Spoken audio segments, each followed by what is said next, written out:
Olá! Hoje o Pelas Ruas da minha cidade saiu do centro e veio para um bairro muito especial, um bairro que eu gosto pra caramba, Ponta de Sambaqui. Hoje nós vamos falar sobre maricultura e a minha convidada de hoje é uma menina de 32 anos, que é uma pesquisadora, maricultora, e a gente hoje vai falar sobre justamente criação de ostra aqui na Ponta de Sambaqui.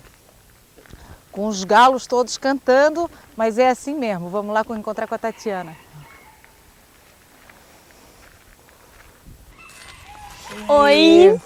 Oi, Tati. E aí, Flor? E aí? Vamos recarregar aqui na Ponta do Sambaqui. Ai, que delícia! Ah, esse lugar aqui é mágico, viu, Cláudia? Olha as pitangueiras, carregadas, centenárias. Carregadinha, né? Uhum. Nossa Senhora! E são muitas, hein, Tati? É, né? Essas árvores são todas centenárias. E todas pitangueiras? Todas? Ah, tem a aroeira aqui também, né? Mas eu acho que a maioria é pitanga, né? É. Ah, essa ponta aqui é mágica, viu, Cláudia? Aqui, olha, tem essa cruz, é tão mágica que antigamente eles vinham aqui, faziam pedidos e jogavam moedinhas né? Faziam pedido e jogavam as moedinhas para se realizar. Aí, por isso que ela tem o nome de Ponta da Cruz. Ponta da Cruz. Essa cruz aí não é original, né? Essa aí é nova, né? É. Na verdade, acho que não era exatamente nesse lugar aqui. Uhum. Mas tá valendo, né? E aqui a gente fica rodeada por vários cultivos de ostra, né? A gente tá no meio da Bahia Norte. Olha, eu acho aqui fácil o canto mais lindo da cidade. É o lugar que eu mais gosto de vir sempre, sempre, sempre. É mágico mesmo aqui. Aqui, Clau, é o laboratório da Universidade Federal. Ah, aqui que eles plantam a ostra? Aqui tem os reprodutores. Ah. Ali elas ficam as ostras grandes, crescem, atingem a maturidade, daí eles fazem a desova em laboratório e produzem semente para toda Santa Catarina. É aqui que começa a produção mesmo, né? Da semente? Da sementinha. E o meu cultivo de ostra é um pouco mais para lá ainda. Então, quando eu vou trabalhar, eu saio de barco ali do rancho, dou a volta pela ponta e vou trabalhar lá no mar. Lembra que a balsa ficava lá no mar? Ficava boiando lá no meio do canal. Mas é uma paixão a vida de maricultor? É legal a vida do maricultor? Eu acho que os maricultores hoje, eles trabalham com a maricultura por amor mesmo, sabe? Eu acho que é por amor que hoje Santa Catarina, Florianópolis detém o título de capital da ostra. Porque se não fosse por amor a tudo isso, eu acho que existiriam poucos maricultores e a qualidade do nosso produto não ia ser a mesma, sabe? Uhum. Então, esse título mesmo é graças ao trabalho do maricultor, a resiliência dele de estar ali insistindo, sabe? Apesar de várias vezes você perder quase tudo quando dá um vento forte, quando você tem algum problema de maré vermelha, quando você não consegue uma venda porque se produz muito em Santa Catarina. Uhum.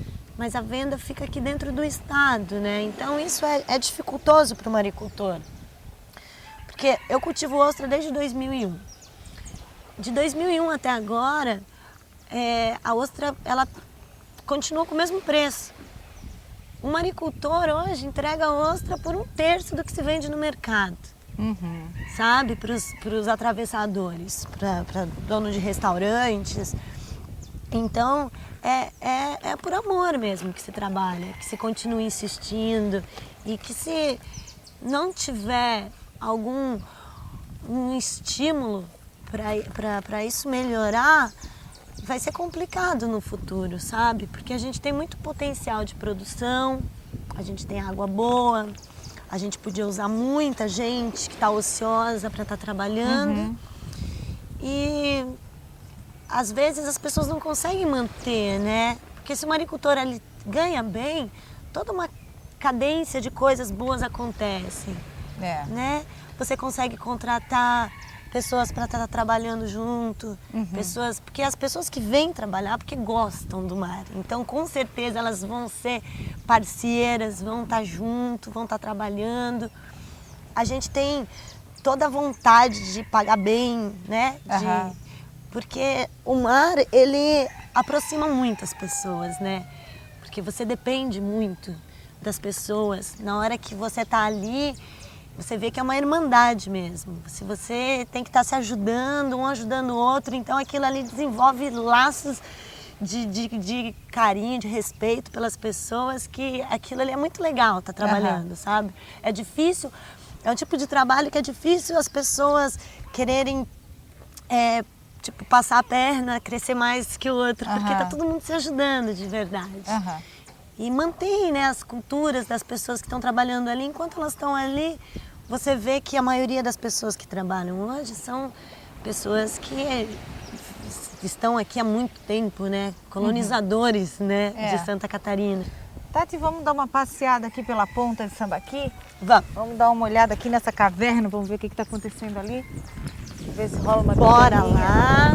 Isso aqui, Cláudia, dizem que aqui eram enterrados os índios mais sábios, porque aqui é mágico, né? Especial. Isso aqui é mágico mesmo. Nossa, tô me Então tem que sentindo pedir num filme. licença para entrar.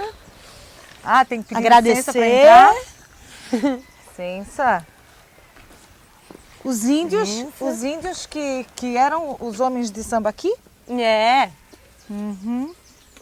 Na verdade, essa E Sambaqui, ponta... o que é Sambaqui exatamente? Sambaqui, me corrige se eu estiver errada. Sambaqui é o cascalho da casca das conchas? Sambaqui é todo depósito que se tem, assim, coisas antigas que estão depositadas ali. Então pode ser de restos de instrumentos de luta, de coisas que eles usavam para cozinhar, pode ser os alimentos dele, porque é curioso que quando esses homens do Sambaqui, né, que se diz, esses índios bem antigos, eles eram enterrados com alimentos, com ostra, marisco. Ah, é? É. E o Sambaqui são isso, né? São esses depósitos, pode ser de corpos, de ostra, marisco, utensílios de luta, de cozinhar, tudo isso. Tu não é daqui, né, Tati? Não, mas eu já Mas sou praticamente uma mané. Uma nativa, né? Manezinha lá de Caraguá. Como é que tu foi cair aqui na ponta de Sambaqui? Porque tu é uma figura local mesmo. Tu é tratada pela comunidade como uma nativa da ponta de Sambaqui. Como é que tu chegou? Então, na verdade, eu sempre gostei, né, de trabalhar no mar. Eu moro aqui em Tu Florianópolis. sempre trabalhou no mar? Se eu não trabalhei no mar, eu trabalhei perto, estou envolvida com eles. Sempre estava ali perto, né? E meu pai tinha barco de camarão, de tubarão, é mecânico. Tubarão? É. Teu pai pescava tubarão? Pescava. Pra fazer o quê? Pra comer. Tubarão? Tubarão, Nunca vi. cação. Eles chamam de cação, né? Ah, tá, mas, tá. Mas não tem muita diferença, né? Diz que o cação é quando você come ele, e o tubarão é quando ele come você, né? Mas pra mim é tudo igual. Não, mas é tudo igual, porque tinha uns cações gigantes, né? Então, mas eu sempre trabalhei no mar, sempre trabalhei envolvida com o mar. Aí aqui, cultivo de ostra mesmo, eu tenho desde 2001, né? Porque eu trabalhava mergulhando, pescando marisco de mergulho. Sempre gostei de mergulhar com meu pai, de pescar com ele. Você chegou a fazer oceanografia, inclusive, não foi? Então, eu estudei oceanografia. E enquanto eu estava estudando oceanografia, eu tive vários insights, assim, para fazer várias coisas legais dentro da maricultura, né? Que hoje mesmo eu tô desenvolvendo um projeto, estou no final de um projeto que eu já penso há muito tempo. Fala do teu projeto um pouquinho. Então, como eu estava te falando, né? É um documentário que, assim, eu penso que a gente, como maricultor, tem vários problemas que podem ser solucionados para a gente poder viver bem, né? Tem vários pontos bons e coisas que tem que ser mudadas para a gente melhorar isso daí, acrescentar e as pessoas terem uma vida digna, né? Trabalhando com maricultura. Então, a gente, assim, esse documentário, como eu tenho a minha opinião, e se eu falar a minha opinião, ela não vai ter força, né? Então o documentário é realmente mostrar a opinião de vários maricultores, de toda Santa Catarina, né? Então esse documentário ele começa... Tem pitanga no meu dente? Tô comendo pitanga. Não. Então, começa em São Francisco do Sul, aí passa por Navegantes, passa por... Não, começar São Francisco do Sul, Penha, Navegantes, Itajaí, Balneário, Bombinhas, Porto Belo, Governador Celso Ramos, Florianópolis e Palhoça. Então é em todo o litoral onde tem o recurso da maricultura.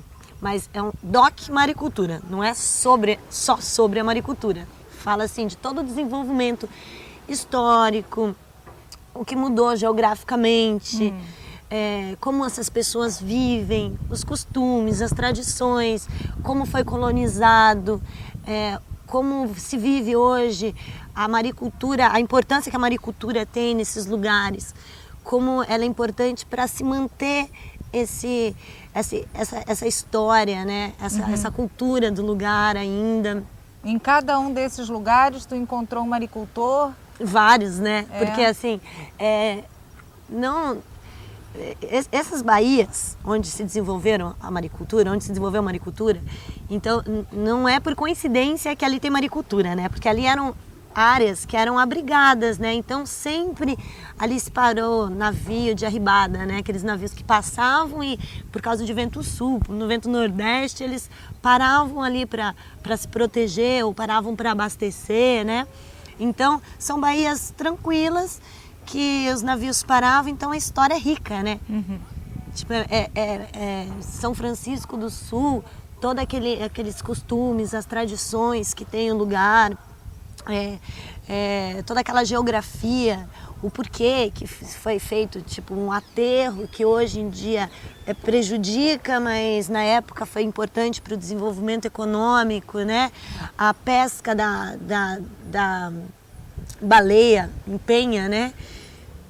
Como foi importante essa atividade na época, porque a arquitetura brasileira e grande parte da arquitetura europeia se deve à nossa pesca de baleia aqui no estado.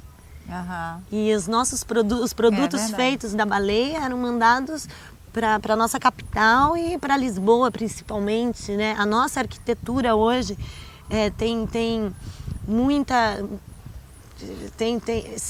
todos esses fortes que foram construídos, as nossas igrejas, se deve ao nosso óleo de baleia, aos ossos da baleia que eram misturadas, né, para fazer essa argamassa. Então, todo esse desenvolvimento histórico, desde que vieram esses colonizadores açorianos e os negros, né, que tem grande importância também, porque eles deixaram muitas coisas legais, né? Várias danças, várias tradições, e todo esse litoral é muito rico, né? Essa colonização açoriana, essa colonização, eu estou falando na beira do mar, né, Cláudia? Uhum. Principalmente porque são nas regiões onde está produzindo a ostra, então está focado ali. Então é todo esse resgate.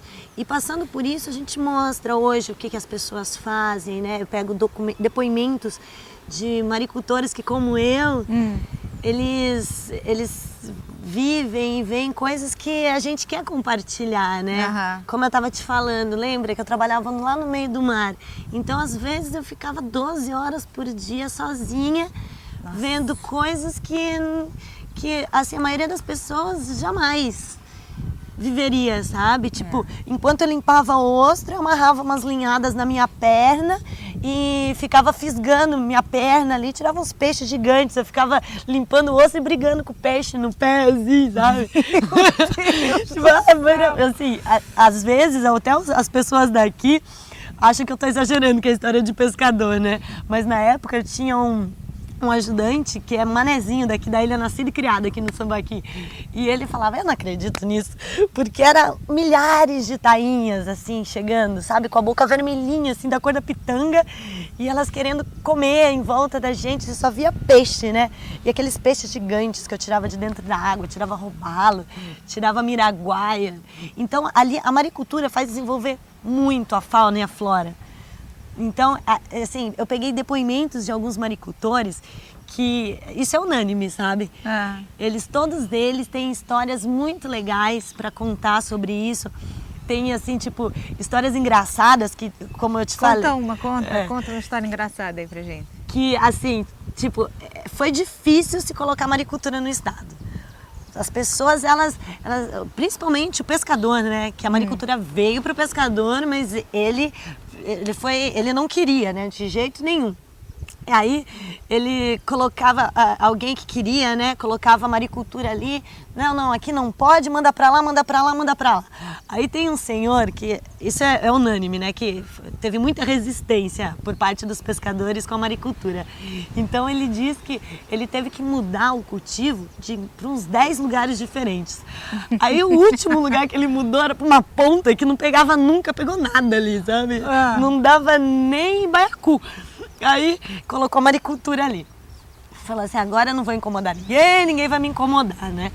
Aí hoje em dia é o lugar que mais tem peixe. Todos os pescadores vão lá pescar, né? Que legal. E isso acontece em muitos lugares, né? Em vários lugares. Não é só nesse lugar, é em todo o estado de Santa Catarina.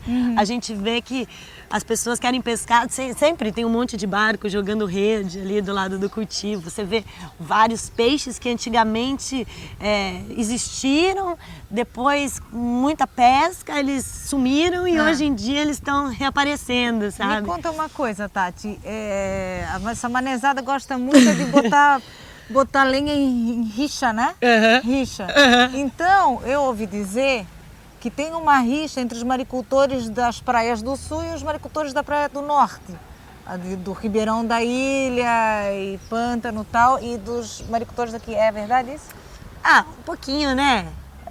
Um pouquinho, Mas né? O que rola? A ostra de lá é melhor do que aqui? O mar de lá é mais propício do que esse? Sabe o que eu acho? Na minha opinião, né? Na minha opinião. Eu acho... Na opinião da maricultora da Praia do Norte, tá? É que o Sambaqui é bem longe e o Ribeirão também é bem longe, né? Então, você não pode visitar os dois lugares ao mesmo tempo, né? Então você escolhe um lugar que fica bem longe um do outro. Então você tem que falar mal de um lugar ou pra galera e pro outro, né? É verdade. Eu acho que é assim. E dá certo, eu acho. Não dá certo? Porque é muito longe, né? A gente acho que devia ter uma ponte aérea, Ribeirão. Devia, né? Aqui, né? Mas tem diferença da ostra cultivada no sul da ilha e aqui no norte? Não exatamente por ser lá no sul ou por ser no norte. Mas a ostra, ela é um filtrante, né? E ela depende da qualidade da água, né? Isso é uma coisa muito importante mesmo você falar, porque a consciência ecológica, ambiental tem que existir sempre. Como é importante preservar a água limpa, né? Então, a água quando ela tá limpa, a ostra é mais gostosa. Se a água estiver suja, ela é um problema ser consumida. Ela né? é impura daí, né? Porque ela filtra, né?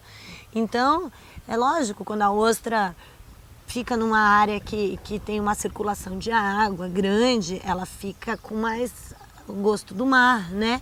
Se ela fica numa água mais parada, ela muda um pouco, porque a característica da água é diferente, né? Então ela fica com outro gosto. Mas isso daí são pessoas que consomem muita ostra, que tem um paladar apurado, que conseguem identificar. Então deixa eu te fazer uma pergunta que todo mundo quer fazer, eu acho. Já achasse alguma pérola? E pérola em ostra não. Só achei pérola em marisco. É mesmo? Porque essa ostra, ela não é ostra própria para desenvolver pérola, sabe? É mais fácil desenvolver no marisco do que em pérola, mas é uma coisa uma atividade promissora para o futuro aqui em Florianópolis, viu? Pérola em marisco? Não, legal. pérola em ostra. Porque a ostra que produz pérola, é uma outro tipo É de uma ostra. ostra específica, É, que é só para aquilo e é só no mar que ela desenvolve. e assim, é importante falar que qualquer espécie que é exótica, né, uma espécie que vem de fora, quando ela é colocada em um ambiente que não é o dela, pode trazer vários riscos, né? Porque ela não tem um predador, ela pode ser alimento de outros peixes, então ela pode causar um desequilíbrio ecológico, né? Então, antes de ser colocada qualquer espécie num ambiente, tem que ser analisado, tem que ser colocado numa proporção pequena para se ver os riscos que tem aquilo, né, para um ambiente. Uhum. Mas eu acho que é uma atividade bem promissora. É? Uhum. Aliás, tu aqui é conhecida como a Tati Pérola, não é? Tati É, Ostra. Né? Tati Ostra. Pérola é o nome do Falando vídeo. tanto de ostra, vamos lá comer a mostrinha. Vamos.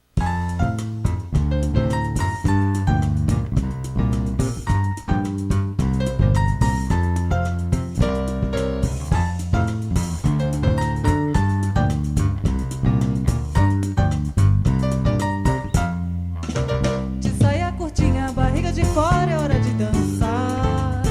É uma geração que tem a tentação de querer provocar.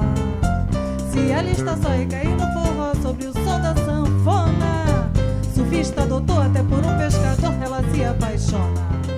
Mas quando chega o verão... Então, aqui é o famoso rancho da Tatiana. Aqui que ela limpa as ostras, cria e as ostras, os mariscos. E agora ela está fazendo um cafezinho pra gente. Vamos lá. Oi. E aí, Muito tá bem-vinda. saindo um cafezinho aí então pra gente? Tá saindo um cafezão pra gente É? conversar melhor. Então, enquanto acaba esse café aí, tu conta pra gente o que tu faz aqui nesse rancho?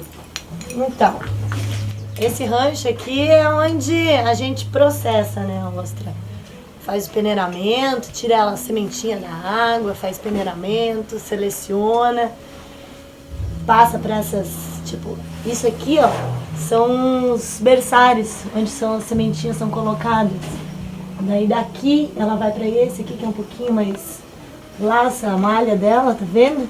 Um pouquinho maior. Depois disso, ela vai para uma outra lanterna. Lanterna é onde se coloca as ostras, né, Cláudia? É. Aí coloca numa outra lanterna. Lanterna é aquela... É, aquilo que tá pendurado ali, mas de uma malha bem fininha, porque as ostras são muito pequenas. Aquilo ali não é uma lanterna. Aqui não é uma lanterna, aqui é uma lanterna de ostra média. Porque, tipo, numa colher dessa daqui, ó, cabem 100 mil ostras quando ela vem. Ah! É bem pequenininho mesmo. Então, do processo de ostra, de sementinha, até ela crescer para o consumo, que a gente tem aqui algumas, ó. Esse daqui, essa aqui é uma ostra que está com 1 ano de idade, ó. Leva 1 ano para ela ficar desse tamanho. Tá vendo? Aqui, ó, tá cheio de ostra nessa lanterna. Tá vendo como é que fica? Cheio de alga. Olha como se desenvolve um monte de coisa nelas. E o marisco é ao mesmo tempo? Não, o marisco é um pouco menos. E o marisco a gente não produz semente. Vamos ali fazer o café? Vamos fazer um cafezinho. Então, aí é feito todo esse trabalho de peneiramento, porque a semente é muito sensível. Então não dá para ser feito no sol, tem que ter um lugarzinho tranquilo. A ostra não pode ficar estressada, porque a ostra estressada é um problema, ninguém É aguenta mesmo? ela. Ela se estressa, se o mar fica... Se a gente bate muito nela, ela morre, ela acaba ficando debilitada por causa do estresse, morre. Se tem uma diferença de temperatura de água, ela também estressa, se fica debilitada e morre. Então a ostra é muito sensível. Deixa eu mesmo. te fazer uma pergunta assim, bem de leigo. Tu não vai rir, tá? Se for ridículo, tu não ri. Existe ostra fêmea e ostra macho? Existe. Ah, bom, que bom que a minha pergunta não foi tão ridícula assim. Existe, tanto que eles fazem desova delas assim. Tipo, você vê o marisco, né? Ele tem... O marisco dá pra saber, porque fêmea é rosinha e o macho é branquinho, né? Mas é mais complicado a ostra de saber, né? Se sabe quando é macho e fêmea pela desova delas mesmo, né? Porque cada um libera os gametas de um lado. Mas daí tem que tem que ser assim, feito em laboratório para você conseguir identificar, não é nada que a Assim gente não dá pra olha perceber, assim, nossa, que ostrona, que ostrão, não dá. Mas tem laboratório que eles fazem aqui, a gente tem um laboratório aqui perto, é onde é feita toda a produção, ali é onde ficam os reprodutores, são ostras que já têm até 4 anos, 5 anos, mais do que isso ela começa a ficar velha, né? Então eles aproveitam aquela fase onde ela está com uma ostra bem adulta, que seja jovem ainda, e dali eles fazem a desova e produzem a ostra para todo o Brasil, né? Tu planta a sementinha num ano para colher no outro, é isso? Só no outro ano que ela vai estar num tamanho bom para servir, ou isso varia? Não, isso varia. É que as ostras elas não saem todas do mar ao mesmo tempo, né? É como as pessoas, elas crescem em épocas diferentes, então tipo, o normal é se colocar ostra em fevereiro, março, né? Quando a água começa a esfriar um pouco, né? Porque quando está muito quente tem uma mortalidade muito grande, né? Por essa variação. A ostra gosta da água fria? Gosta da água fria, e o principal é que não haja essa alternância de temperatura, né? Então, se mantivesse sempre uma mesma temperatura, não morreriam tantas, né? O problema mesmo é que quando nessa época de verão, ela já está ovada, né? É a época que ela está ovada, porque normalmente faz todo o processo, ela cresce, quando fica adulta, ela desenvolve o gameta dela, você vê que ela vai ficando... no quadro. Ela vai ficando ovada, né? Aí, quando chega o verão, porque como a gente coloca, leva 9 meses para ela atingir a maturidade, outras levam muito mais tempo, né? 1 ano até. Então, quando ela já está adulta e ovada, pronta para desovar, aí ela desova e a temperatura, já na desova ela fica debilitada. Daí quando a temperatura começa a oscilar, aí ela morre, porque ela já está debilitada por causa da desova dela, né? Mas a gente geralmente coloca a ostra no mar em fevereiro, março, para tirar em outubro, novembro, dezembro, para pegar a temporada, né?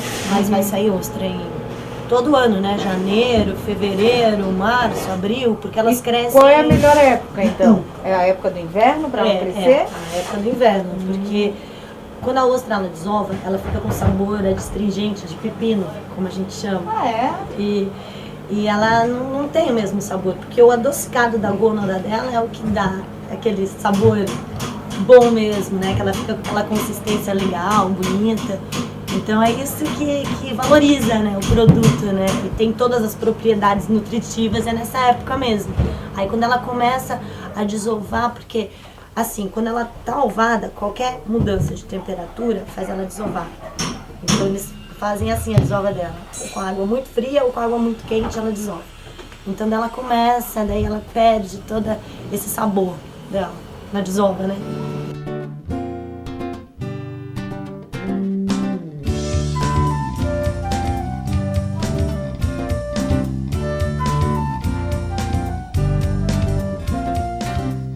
O café tá uma delícia, coadinho no coador. O bolinho de nata da Paula tá sensacional, mas a gente veio aqui para falar de ostra. Bora. Vamos lá atrás ver se a ostra tá viva? Vamos preparar uma ostrinha.